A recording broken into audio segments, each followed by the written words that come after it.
ఈరోజు దేవుని వాగ్దానము. నా సేవకుడవైన యాకోబు, నేను నీకు తోడై ఉన్నాను, భయపడకుము. ఇర్మియా గ్రంథము 46వ అధ్యాయము 28వ వచనము. నిజమే, మనం దేవుని తోటలో పనివారమే, ఆయన సేవకులమే.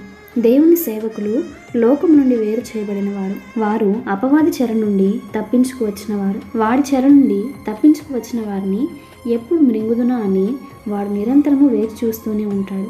రకరకాల అపాయముల చేత మన కొరకు పొంచి చూస్తూ ఉంటాడు. ఆ అపాయములన్నిటి నుండి తప్పించుటకు నీ దేవుడే నీకు తోడై ఉన్నాడు. అపవాది చేతిలో చిక్కకుండా నువ్వు ఇంతవరకు తప్పించుకొని క్షేమంగా ఉన్నావు అంటే ఘనత నీది కాదు, ప్రభువుదే.